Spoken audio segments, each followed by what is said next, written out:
क्या बार बार बार बार बार बार ईमेल करने के बाद भी आपको एक्सेप्टेंस नहीं मिल रही, या आपको समझ ही नहीं आ रहा कि ईमेल कैसे की जाए सुपरवाइज़र को एक्सेप्टेंस के लिए? तो इस वीडियो में मैं आपको सारा प्रोसीजर बताऊंगा। मैं DAAD.Scholar हूँ और इस वक्त मैं जर्मनी में अपनी PhD कर रहा हूँ। मैं आपको बताऊंगा कि कैसे मैंने सिर्फ 10 दिन में ईमेल करके अपनी PhD पोजीशन सिक्योर की। उससे पहले मैं सिर्फ एक बात बताना चाहूँगा, जब भी आप ईमेल करें तो ये बात जहन में रखें। फ़र्ज़ करें आप सुपरवाइज़र हैं और कोई आपको अप्रोच करना चाह रहा हो, कोई आपसे एक्सेप्टेंस लेना चाह रहा हो, तो आप उससे क्या उम्मीद रखेंगे? तो बहुत सारे जो सवाल हैं और बहुत सारी जो कन्फ्यूजन है वो इसी तरह क्लियर हो सकती है। चलिए मैं आपको बताता हूँ कि ईमेल कैसे करनी है। जी, मैं सीधा आपको वो ईमेल दिखा रहा हूँ जिस ईमेल पर मुझे एक्सेप्टेंस मिली थी। सबसे पहले होता है ईमेल का सब्जेक्ट। सब्जेक्ट बहुत अट्रैक्टिव होना चाहिए। ये मैंने बहुत बड़ा लिख दिया, इतना बड़ा लिखने की कोई ज़रूरत नहीं थी। वैसे आप लिख सकते हैं जस्ट PhD एस्पायरेंट। अगर आपके पास फंडिंग है तो आप लिख देंगे, फंडिंग का सोर्स लिख देंगे। ये सारी ईमेल मैंने कोशिश की है कि वो जो डार्ट ने हमें गाइडलाइंस दी थी उसी के मुताबिक लिखूं। ये इसकी गाइडलाइंस हैं। ये फाइल ये आपको ऑनलाइन भी मिल जाएगी अगर आप सर्च करें .Islamabad how to write an email. के बाद आपने जो उसको कोई हाय या हेलो बोलने की ज़रूरत नहीं है। जस्ट आपने उसको एक रिस्पेक्ट के साथ रिस्पेक्टेड प्रोफेसर जो भी उसका आगे नाम हो वो आप उस पर लिख दें। उसके बाद जो सबसे पहली चीज़ होती है ईमेल में, वो आपने पर्पस बताना होता है कि आप की ईमेल का पर्पस क्या है।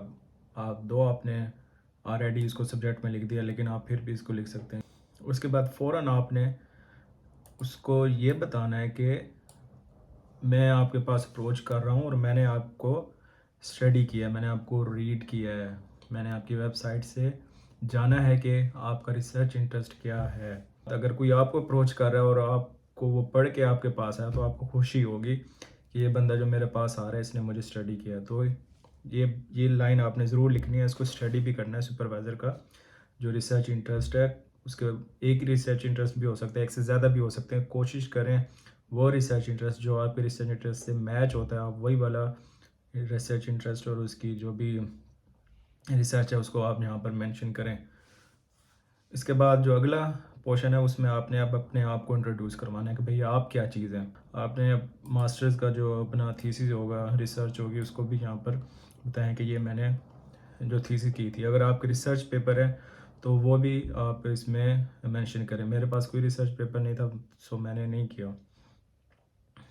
तो इस रिसर्च के साथ जो आपकी रिसर्च इंटरेस्ट हैं, जो आपकी एबिलिटीज़ हैं, अगर आप कुछ ऐसा काम जो इक्विपमेंट जैसे आपको कोई यूज़ करने आते हैं तो वो भी आप यहाँ पे मेंशन कर सकते हैं। आपका रिसर्च इंटरेस्ट जो भी होगा वो आपने यहाँ पर एक मेंशन कर देना है। आपके जो PhD का प्रोजेक्ट है आपके माइंड में क्या है, आपका प्रपोजल क्या है, तो वो आपने उसको अब यहाँ पर बयान करना है, उसको एक्सप्रेस करना है। जो भी आपका PhD प्रोजेक्ट हो सकता है और उसमें आप क्या करना चाह रहे हैं और उसके बेनिफिट क्या होंगे, ये ज़रूर बताना है कि आपकी जो रिसर्च है उसका इम्पेक्ट क्या होगा, उसका स्कोप क्या होगा। इसके बाद जो आपने चीज़ मेंशन करनी है वो आपने बताना है, बल्कि बोल्ड करके अच्छा ये सारी चीज़ें जो जो मेन है ना उनको आपने बोल्ड कर देना है। जैसे कि अगर आपके पास फंडिंग है, कोई स्कॉलरशिप है, तो आपने बोल्ड करके बताना है।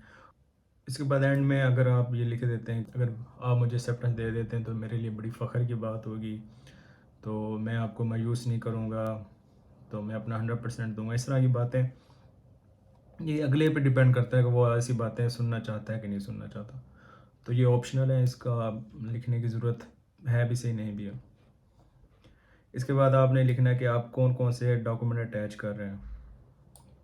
मेन चीज़ जो आपका रिसर्च प्रपोजल अगर आप के पास है तो आप अटैच करें, लेकिन मैं कई ऐसे लोगों को भी जानता हूँ जिन्होंने बगैर रिसर्च प्रपोजल लिखे एक्सेप्टेंस ली है। आप एक सिंपली एक पेज का सिर्फ लिख लें प्रपोजल, इतना बड़ा प्रपोजल लिखने की कोई ज़रूरत। प्रपोजल एक छोटा सा बना के वो अटैच कर दें। इसके बाद CV ज़रूर आपने अटैच करनी होती है। और इसके बाद अगर आपके पास फंडिंग का कुछ सोर्स है तो उसका प्रूफ आप अटैच कर सकते हैं। अब बात करते हैं, अगर आपको ईमेल का रिस्पांस नहीं आ रहा, जवाब नहीं आ रहा, तो क्या आपको दोबारा ईमेल करनी चाहिए, नहीं करनी चाहिए। تو اس پر بھی کافی لوگ کا یہ کہنا ہے کہ اگر ای میل کا جواب نہیں آیا تو اس کا یہی مطلب ہے کہ سپروائزر آپ کو ایکسیپٹنس دینا نہیں چاہتا. لیکن میں بھی آپ کو دکھاتا ہوں کہ مجھے جب ایکسیپٹنس ملی تھی تو میں نے ایک ریمائنڈر ای میل کی تھی تو تبھی مجھے اس سپروائزر کا جواب آیا تھا. یہ میں نے ریمائنڈر ای میل کی تھی ان کو، ایک ریمائنڈر دیا تھا کہ میں نے آپ کو پہلے آلریڈی ایک ای میل کیا اور مجھے آپ کا جواب چاہیے، اور آپ کا جو آنسر ہوگا میرے لیے بہت ویلیوبل ہوگا، جو کہ میرے فیوچر گولز اور اسپائریشنز کے لیے مجھے بینیفیشل ہوگا. تو اس کے بعد ان کا مجھے رسپانس آیا تھا یہ کہ ہم آپ کی ای میل پر کام کر رہے ہیں اور میں ڈسکس کر رہا ہوں اپنی ٹیم کے ساتھ، اگر کوئی سوٹیبل پوزیشن ہوتی ہے تو میں آپ کو بتاتا ہوں. تو اگر آپ کو رسپانس نہیں آ رہا تو آپ ایک ریمائنڈر ای میل بھی کر سکتے ہیں.